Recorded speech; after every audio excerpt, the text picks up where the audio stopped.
Assalamualaikum warahmatullahi wabarakatuh. Alhamdulillah. Wassalatu wassalamu ala rasulillahi wa ala alihi wa ashabihi wa man da'a bi da'watihi wastanna bi sunnatihi ila yaumiddin. Wa asyhadu an la ilaha illallah wahdahu la syarika lah.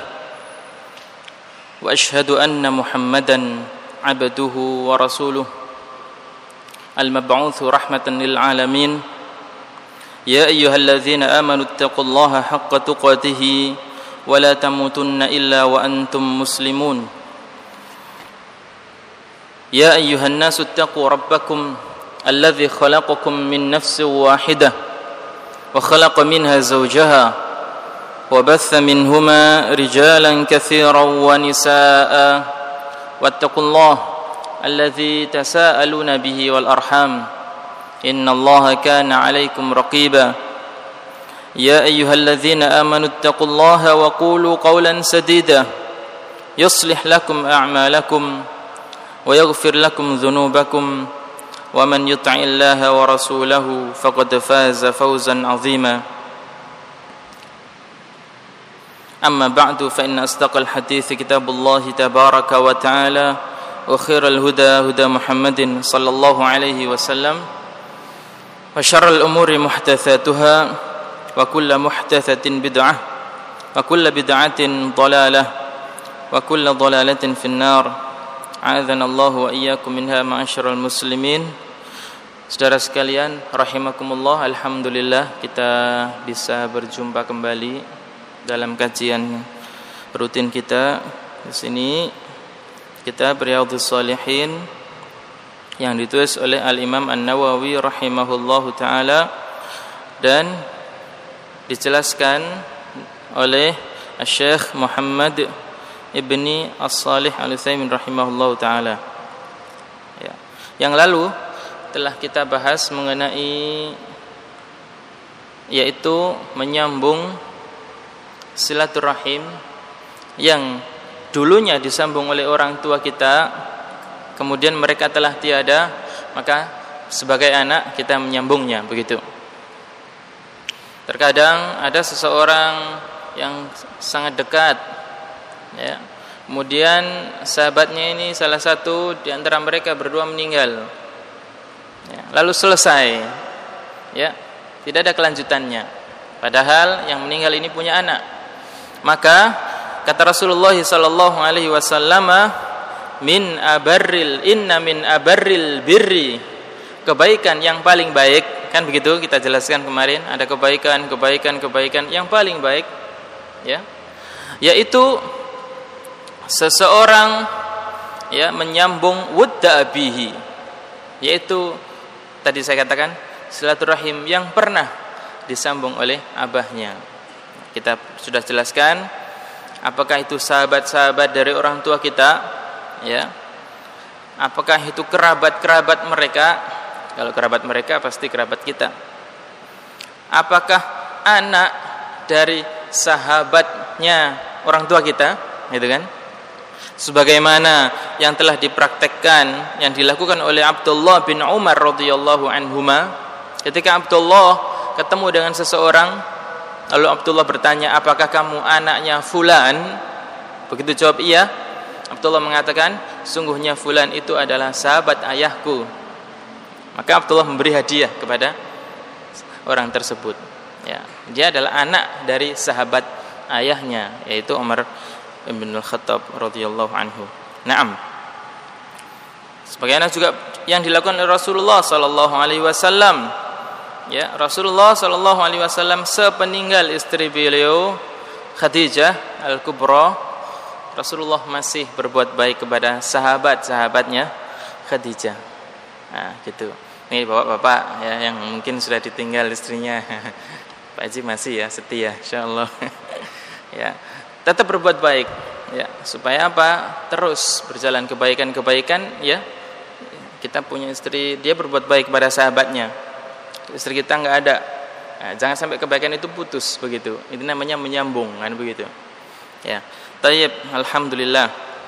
Kemudian Kita juga baca hadis mengenai seorang sahabat yang bertanya, "Ya Rasulullah, apakah masih ada kebaikan yang bisa saya perbuat untuk orang tua saya yang sudah tiada?" Nah, kemudian sabda Nabi sallallahu alaihi wasallam di sini hadis riwayat Abu Dawud dan Ibnu Majah dinyatakan lemah, ya. Akan tetapi hadis ini tidak bertentangan, ya, dengan nas-nas yang sahih seperti Al-Qur'an dan yang lainnya yang memerintahkan. Di antaranya yang pertama adalah berbuat baik kepada orang tua yang sudah tiada. Yang pertama mendoakan mereka. Nah, mendoakan mereka.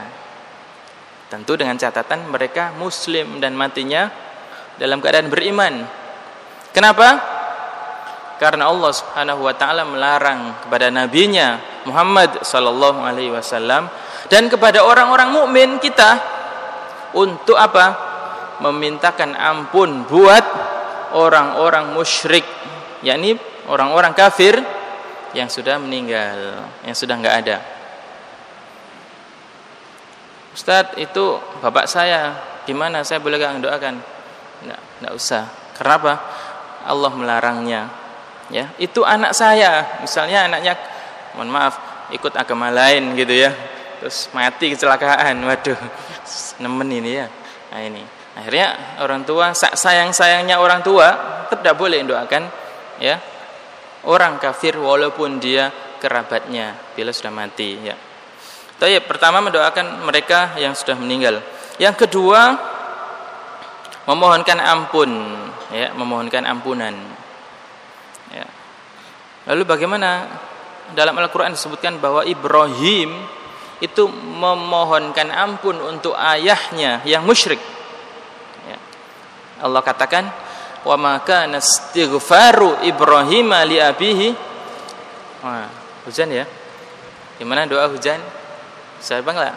Allahumma shayyiban nafi'a. Allahumma shayyiban nafi'a. Singkat, Nabi mengajarkan doa ketika turun hujan, Allahumma shayyiban nafi'a, ya Allah jadikan hujan ini nafi'an, bermanfaat. Kenapa? Sebab ada hujan yang mendatangkan, ya, bukan manfaat tapi mafsadat, kerusakan. Naam, mudah-mudahan hujan ini bermanfaat. Taib, apa tadi? Allah katakan bukanlah permohonan ampun Ibrahim untuk ayahnya itu kecuali mau'idah, janji, satu janji. Jadi Ibrahim pernah berjanji, ya, berjanji kepada ayahnya untuk memohonkan ampun kepada Allah Ta'ala.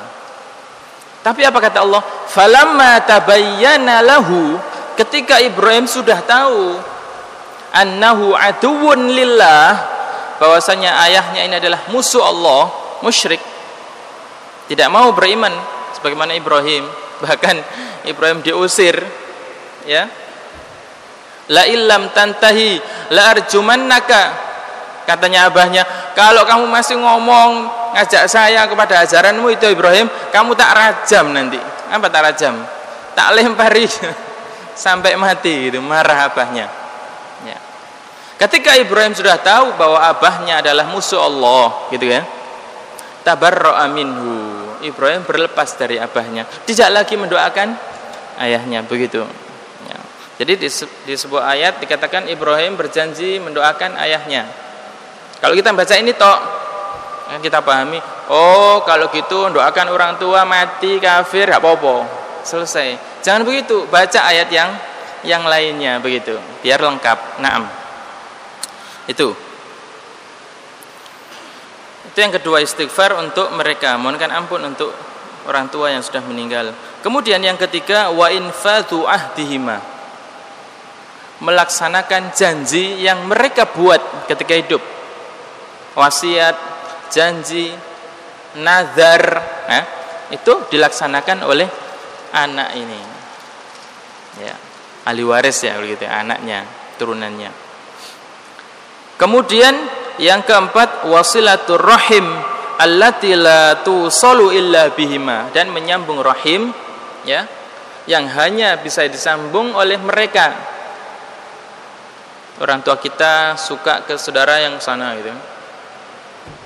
Mohon maaf dulu, ya, kendaraan angel ya, gitu kan.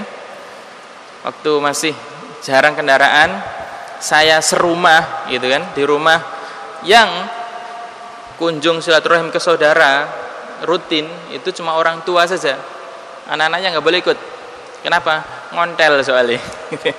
Karena ngontel. Lah anaknya melok ngontel. Semaput tuh dalan kan begitu. Akhirnya orang tua saja yang pergi. Kita nggak ngerti yang mana yang didatangi, nggak katanya tahu. Nah begitu. Seumpama orang tua sudah nggak ada, nah boleh kita tanyakan di sana begitu.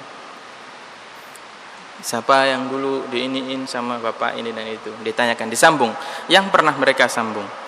Kemudian yang terakhir adalah memuliakan sahabat-sahabat mereka, ya, sahabat-sahabat mereka sebagaimana yang telah dilakukan oleh Abdullah bin Umar radhiyallahu anhuma. Thayyib itu ya. Kita masuk pada bab berikutnya ya.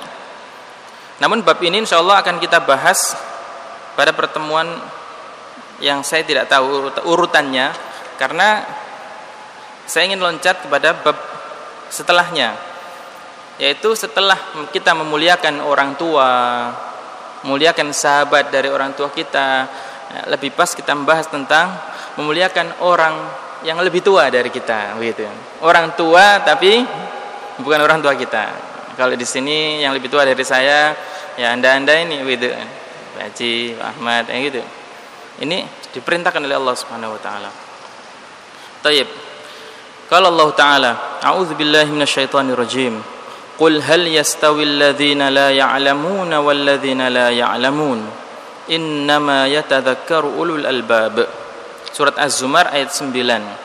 Ayat ini mengenai orang-orang yang berilmu dengan yang tidak berilmu. Kata Allah, katakan wahai Muhammad, apakah sama orang-orang yang mengerti, yang punya ilmu dengan orang-orang yang tidak punya ilmu? Ya. Artinya apa? Kita ini kadang-kadang ngeremehkan ya, sepot wae gitu kan gitu. Tidak boleh. Apa sama? Guru ambek murid kan begitu kan? Apa sama kan begitu? Orang yang punya pendidikan dengan yang tidak begitu. Kenapa? Di sini Allah menegaskan bahwa kita diminta untuk menghormati ya mereka yang lebih yang pertama lebih tua tentunya, kemudian yang lebih berilmu tentunya di sini.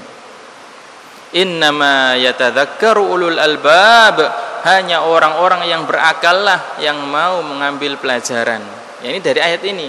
Coba pikirin kan begitu kata Allah. Coba kamu pikir, sama enggak orang yang ngerti sama enggak ngerti? Ya, begitu. Nah, masalah ngerti ini ya, dalam hal ini tentunya adalah masalah ilmu Allah. Kan begitu ya? Ilmu agama, ilmu hak dan batil, ilmu halal dan ilmu haram. Kalau masalah arsitek, wah nanti ada ahlinya gitu kan. Nah, masalah kuli lain lagi kan begitu. Nah, di sini adalah masalah ilmu Allah Ta'ala, ilmu akhirat. Tayyib. Kita akan baca hadisnya yang pertama dari Abi Mas'ud Uqbah bin Amr al-Badri al-Ansari radhiyallahu anhu. Nah, hadisnya dari Abu Mas'ud, namanya Uqbah. Dia berkata, Rasulullah sallallahu alaihi wasallam bersabda, gini sabdanya, ya ummul qauma aqra'uhum li kitabillah. Nah, ini hadisnya banyak, tapi pertama seperti ini. Ya ummul qauma aqra'uhum li kitabillah. Kata Nabi sallallahu alaihi wasallam, yang memimpin satu kaum adalah yang paling tahu, paling mengerti terhadap kitab Allah. Ya. Itu ya. Kalau diterjemahkan qiraah secara bahasa, qiraah ya membaca. Orang yang paling bisa membaca kitab Allah. Di buku ini dijelaskan ya, orang yang bisa membaca di sini yang pertama bacaannya betul. Yang kedua, dia mengamalkan itu. Nah, di situ. Ya. Karena ada beberapa hadis nanti ya. Orang-orang yang jauh dari bacaan Quran, orang-orang yang jauh dari mengamalkan Al-Quran, kitab Allah, ya, itu tidak bisa jadikan pemimpin, ya. Tidak bisa jadi imam. Ya, pemimpin di sini Yang pertama, bisa pemimpin dalam masyarakat. Ya toh? Bisa pemimpin dalam sholat. Nah, di sini. Kita lanjutkan. Fa in kanu fil qiraati sawaan.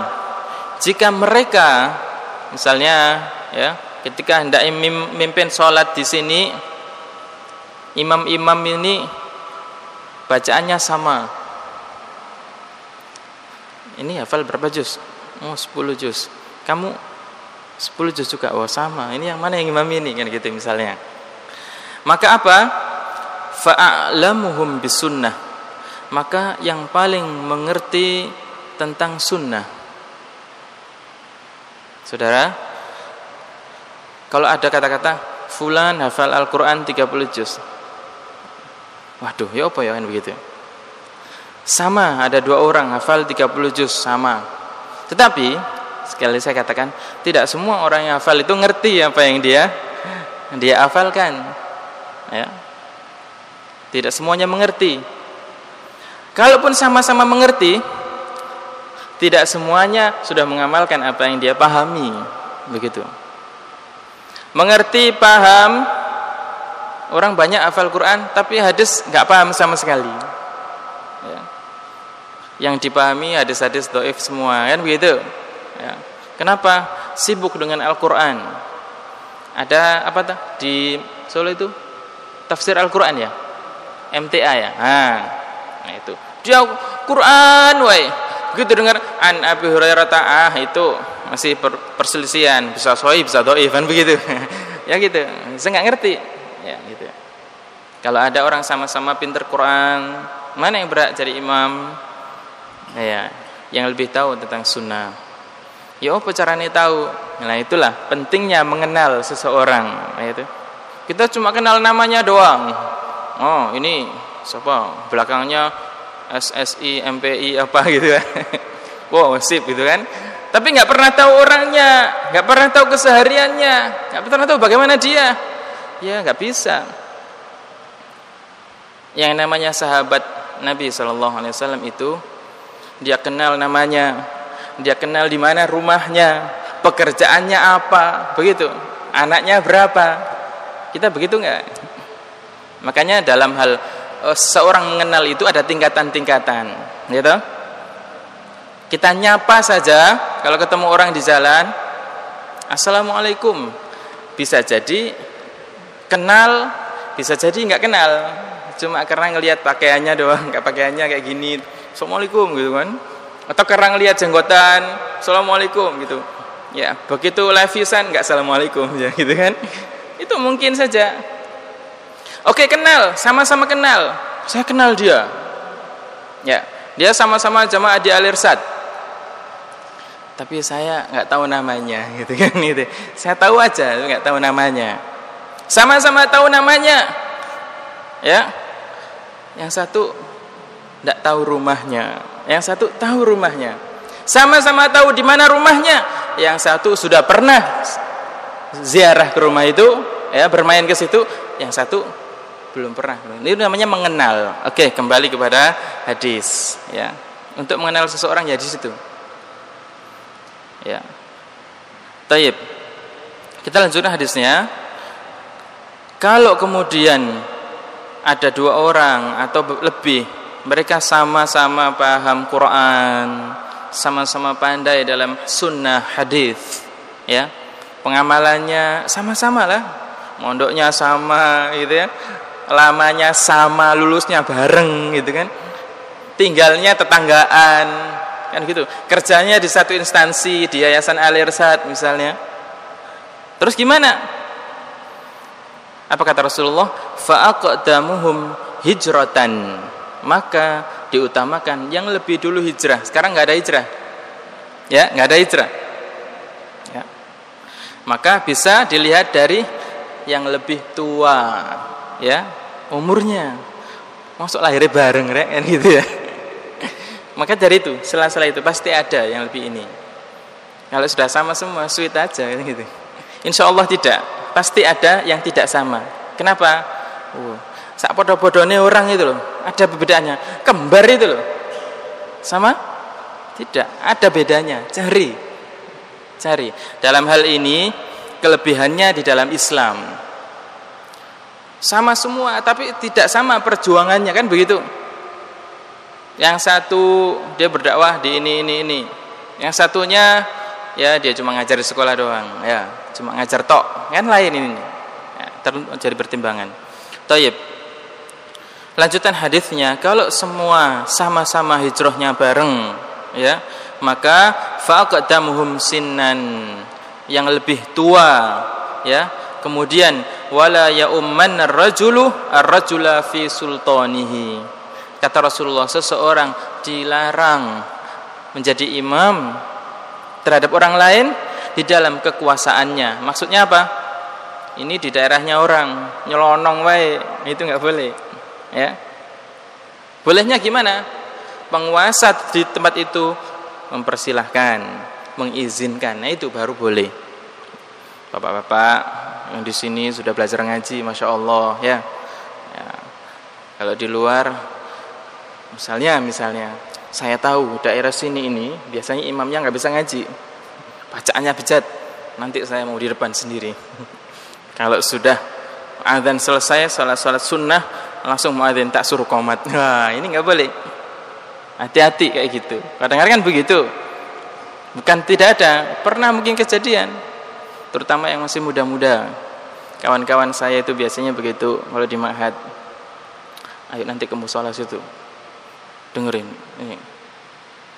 Kan gitu imamnya tuh. Nah, suatu saat jamaah toleh langsung qomat kan gitu ya. Suruh qomat gitu. Saya jadi imam, itu enggak boleh. Ya, kecuali mereka sudah mengizinkannya. Kemudian wala yaq'udu fi baitihi ala takrimatihi illa bi'idnih. Ini mengenai rumahnya orang. Kita kalau masuk rumah, silakan duduk, Pak.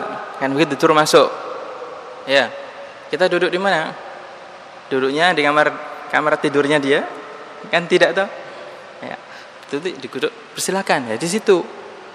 Ya. Maka di sini dilarang kata Rasulullah, seseorang janganlah ya duduk di tempat khusus yang ada di rumahnya orang lain kecuali dengan izinnya.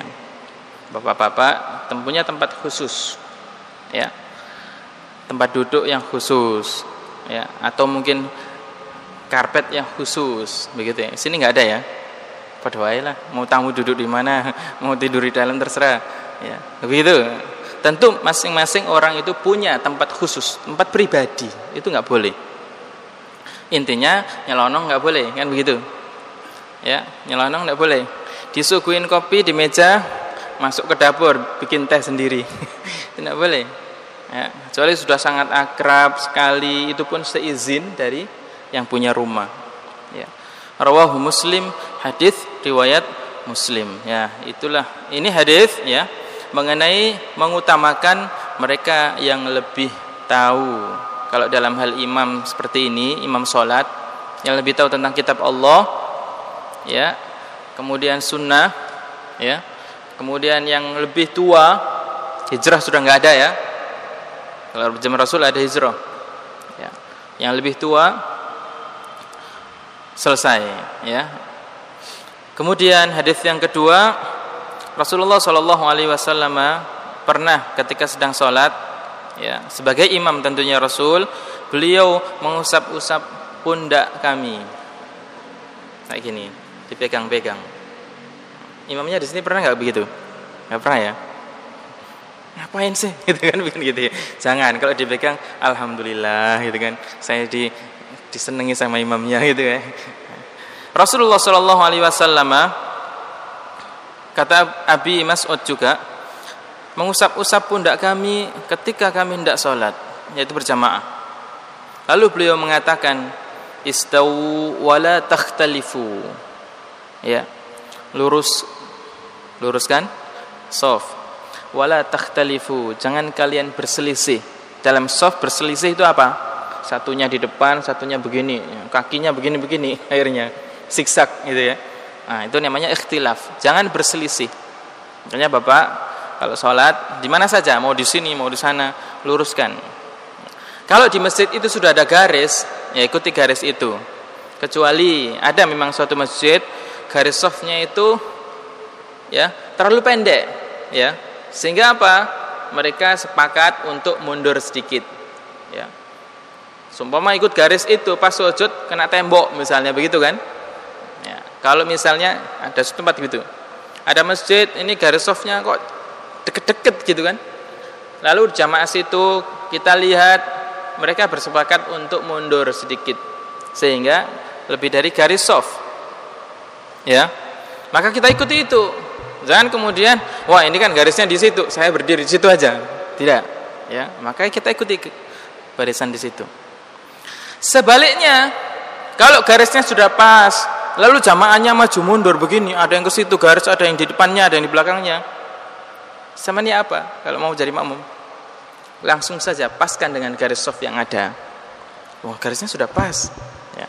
Jadi kita cepat gitu ya responnya itu. Langsung lihat. Oh, garisnya sudah pas. Berarti saya ikut garis. Oh, orang ini agak mundur karena softnya terlalu rapat. Nah, mundur saja begitu. Berusaha meluruskan. Ya, begitu. Kalau bisa sehabis sholat, ya, kasih tahu atau tanya sama imamnya, misalnya ini di belakang imamnya pas ini kok terus gini-gini gitu. Kalau mau ajak agak sono kok gini, mungkin imamnya nggak tahu kan begitu ya. Tapi kalau ini pas di belakangnya imam kok sudah garisnya nggak karuan, ya, boleh ditanya ini Pak Imam, ya kalau sudah bubar gitu kan, Pak Imam, nah gitu kan, permisi ya gitu. Ini saya lihat tadi softnya kok nggak rapat. Ya. Apa sudah diingatkan orang-orang ini? Ya. Boleh nggak begitu? Boleh saja. Ya. Kenapa? Kalau sampean yang ngomong, bapak-bapak semua kumpul. Ini tadi softnya nggak lurus. Ya sampean siapa? Ya. Tapi kalau yang ngomong imamnya, nah mereka kan denger gitu. Nah, dengan begitu, dengan kita harapkan sholat berikutnya Pak Imamnya ngingetin. Wis dibilangi bolak-balik, imamnya ndablek. Ya sudah. Ya salahnya dia. Tayyib. Itulah Rasulullah SAW berpesan, luruskan shaf kalian dan janganlah berselisih. Fatakhtalifa qulubukum. Nah ini, ya, dalam shaf ini sudah mau rapat, itu orang sudah nggak mau sudah, hatinya sudah nggak mau, apalagi mau dibilangi sudah nggak bakalan ketemu sudah. Di shaf saja, mohon maaf, nggak bisa rapat, nggak bisa lurus. Ya. Maka itu adalah sudah menggambarkan hatinya orang itu sudah begitu. Ya. Ketika seseorang atau sebuah jamaah itu berselisih dalam shafnya, maju mundur dak ini, maka hati mereka tidak akan bisa bersatu, ya. Berselisih. Ya. Dikit-dikit enggak suka, dikit-dikit tengkar sama ini dan itu, ya, enggak mau menyatu. Kemudian pesan Nabi SAW, liyalini, ya, minkum ulul ahlami wan nuha. Kata Rasulullah SAW, hendaklah yang ada di belakangku ini adalah ulul ahlam, orang-orang dewasa, ya, wan nuha, dan orang-orang yang pandai, yang berakal. Nah, tentunya pandai di sini pandai apa, ya? Kembali kepada hadis di atas tadi, ya. Dia mengerti aturan Allah, kitab Allah, sunnah Rasulnya, itulah wan nuha. Kemudian tsummal ladzina yalunahum, kemudian yang lebih rendah dan yang lebih rendah, apakah usianya maupun tingkat pemahamannya terhadap kitab Allah dan sunnah Rasulnya. Gak ngerti apa-apa, nyerondol paling depan, ya. Begitu imamnya batal, mundur, bingung ndak ini? Buyar jamaahnya. Ndak mau jadi imam. Katanya. Susah nanti ya. Makanya yang di depan ini sudah siap paling tidak. Ya, paling itu sudah siap, sudah ngerti lah di situ. Ya.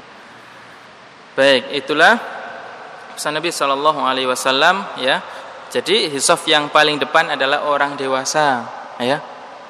Orang dewasa, kemudian tidak hanya dewasa dan juga, ya, wan-nuha, ulul ahlami wan-nuha, yang berakal, ya, yang pandai, yang mengerti akan aturan tata cara sholat di sini, batalnya gimana dan seterusnya, itu ngerti, ya. Kemudian seterusnya dan seterusnya.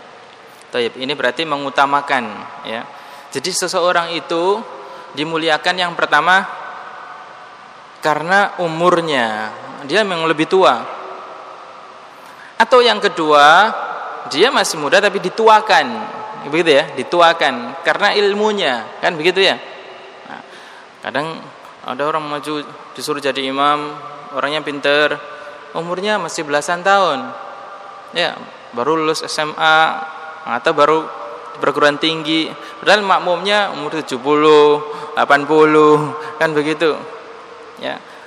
Kebetulan semuanya pakai sarung. Semuanya berjenggot semua. Ya. Nanti ada jamaah datang. Itu imamnya enggak berjenggot. Gitu ya. Makmumnya jenggotan semua gitu kan. Ini imam enggak tahu diri ini gitu kan. Ini orang baru, enggak apa-apa. Ya kan begitu kan? Ya. Bilangin wae nanti kalau ada orang begitu, Pak, ente hafal berapa juz gitu ya. Ini semua yang jenggotan juz amma enggak hafal-hafal gitu kan. Ya gituin aja, kasih tahu dia. Jadi memang ada orang itu yang tua karena umurnya, ada orang yang dituakan memang. Mohon maaf, saya pertama kali kesini tahun 2006 itu malu saya melihat orang-orang, masya Allah jubah-jubah, saya pakai biasaan. Saya suruh jadi imam, tidak salah tadi begitu ya. Itu saya sering grogi luar biasa ya, sampai saking groginya itu sebelum kesini imam Jumat waktu itu pertama kali tak baca ayat yang mau dibuat imam itu bolak-balik beberapa puluh kali sudah supaya tidak lupa nanti. Alhamdulillah tidak lupa di sini. Itu kenapa? Lihat belakangnya itu ketika oleh shaf lurus dan rapat, ilah ada orang jubahan janggotan wadah begitu. Jadi itu mohon maaf itu begitu, imam itu begitu, ada perasaan begitu. Aduh, salah tadi ini kan begitu. Nah, itulah tadi ya, mengutamakan yang lebih tua, apakah dari usianya ataukah dari ilmunya. Ya, begitu. Ini bab ini. Taib. Kemudian di sini Rasulullah sallallahu alaihi wasallam dalam hadis Muslim ya, sama ya tadi Muslim juga menambahi setelah berpesan agar yang berada setelah imam ini orang-orang dewasa dan orang-orang yang ngerti gitu ya. Apa tambahannya? Wa iyyakum wa haisyatil aswaq. Jauhilah haisyatil aswaq, keributan-keributan seperti keributan yang ada di pasar. Ya. Dijelaskan keributan di pasar apa? Ya, terjadinya pembicaraan yang mengeraskan suara, kemudian campur antara laki-laki dan perempuan di masjid, ya tidak boleh. Makanya kan softnya laki depan, anak-anak kan gitu, baru perempuan paling belakang supaya nggak ribut. Kalau pasar ada softnya nggak, mau laki mau perempuan mau kecil mau besar campur di situ plek, ya di lapangan begitu. Nah di masjid Rasulullah memerintahkan agar kita menjauhi hal-hal seperti itu. Tidak boleh ribut. Kemudian tidak boleh teriak. Di pasar banyak orang-orang teriak, orang marah dan itu. Kita sholat tidak. Bahkan ketika Anda datang, ketika ada sholat jamaah, ghairil maghdubi alaihim waladdallin, speakernya kan keluar langsung di depan itu. Kedengaran, wah sudah mau amin ini, langsung loncat, naik lari, pas imamnya rukuk, alhamdulillah rukuk, ini ya, tidak ada di sini ya. Rasulullah mengatakan, alaikum bisakinati wal waqar, kalian harus tenang, sakinah, wal waqar, waqar itu langkahnya itu ketika mendatangi salat ya. Kalau nanti ketinggalan ya kerjakan saja saat itu. Kurang rakaatnya nanti tambahi sendiri begitu. Itu aturannya.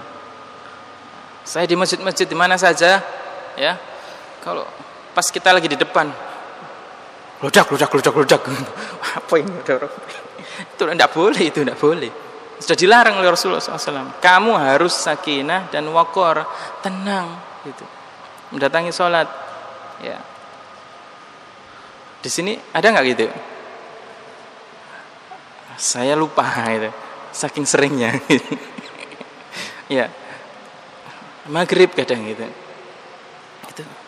Kadang saya ketemu jalan, assalamualaikum, langsung bet gitu kan. Loh, ada apa ini kok lari kayak mau dikejar apa gitu? Ya mungkin takut tadi kehilangan rakaat. Sudah selesai, sudah nggak apa-apa, kerjakan saja. Dapat tahiyat ya itu. Nanti datangnya memang belakangan, kok mau di depan kan begitu. Nah itu. Nah ini yang perlu diperhatikan, dilarang kita ini. Lari bisa jantungan nanti ya. Nah itu. Ini tidak boleh. Ini adab dalam sholat. Nah itu juga kenapa saya sebutkan, karena hampir ya sering sekali saya gitu. Janganlah kita. Nah, Anda yang sudah tahu melihat orang seperti itu, apalagi udah kenal, ya apalagi udah kenal, Muhaimin awas kau kayak gitu. Langsung tak sentil lah ya gini. Nah gitu. Kalau tidak kenal harus permisi dulu ya. Kalau sudah kenal gampang. Pak Nur, apa kemarin itu? Oh, kayak dikejar kuda, guyon dulu, baru masuk gitu. Nah gitu. Kalau belum kenal gimana? Kasih jajan dulu ya. Pak, dari saya nih. Oh nggak usah. Kan begitu ya, orang Jawa begitu ya, suka basa-basi padahal malu-malu mau gitu kan. Nah, setelah diterima, Pak, mau lagi nggak? Gitu ya. Atau apalah gitu caranya. Cara ini supaya apa? Dia bisa nerima, ya kan? Kita ingin yang akan kita sampaikan ini diterima sama dia begitu. Meskipun nanti dia misalnya marah-marah atau tersinggung, kalau kita sudah berusaha, ya khalas, kita sudah menyampaikan. Nah begitu. Anda sampaikan ya kepada siapa saja kalau ketahuan jamaah, langsung lari, ya bilangi. Apalagi itu saudara Anda sendiri, anak Anda sendiri misalnya, itu lebih gampang negurnya, begitu ya. Nah itu sebetulnya intinya pada bab ini masih banyak ya hadis-hadisnya mengenai mendahulukan yang lebih tua, baik itu tua umurnya maupun tua ilmunya ya, dalam segala hal. Bahkan saya singgung sedikit ketika Rasulullah hendak menguburkan mayat orang yang mati ya, apa? Rasulullah tanya, mana yang paling banyak bacaan Qur'annya? Fulan. Dia dahulukan kuburnya. Sampai begitu. Kalau di sini ada yang mati, gitu enggak? Misalnya bareng gitu. Digituin enggak pakai ya. Terserah kubur sana begitu. Ini Rasulullah. Itu saking perhatiannya untuk mendahulukan yang lebih tua. Sekali lagi tua umur maupun tua ilmunya. Baik, kita akhiri dulu beberapa penjelasan, insyaallah kita akan kaji ulang ya mengenai bab ini pada kesempatan yang akan datang. Tetaplah kita berdoa kepada Allah ya. Yang pertama kita istiqomah ya. Istiqomah ini luar biasa beratnya. Mohon kepada Allah Ta'ala agar istiqomah ya di jalannya, istiqomah ya dalam keimanan.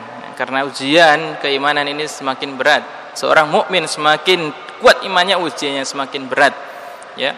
Mudah-mudahan kita diberikan pertolongan oleh Allah Subhanahu wa taala ya. Kemudian tak lupa mendoakan juga saudara-saudara kita yang hari ini sedang sakit ya. Ada tetangga-tetangga kita ya. Mudah-mudahan diberikan kesembuhan oleh Allah taala. Ya, saya punya kawan abahnya habis operasi. Udah gitu dia ketipu lagi. Aduh kasihan. Bukan 1-2 juta, puluhan, mungkin ratusan. Waduh. Ya, kita bisa mendoakan siapapun ya, saudara kita yang ditimpa musibah diberikan kesabaran, diberikan pahala yang banyak oleh Allah Subhanahu wa taala. Kita tutup subhanakallahumma wa bihamdika asyhadu an la ilaha illa anta astaghfiruka wa atubu ilaik wa akhiru da'wana alhamdulillahi rabbil alamin. Wassalamualaikum warahmatullahi wabarakatuh.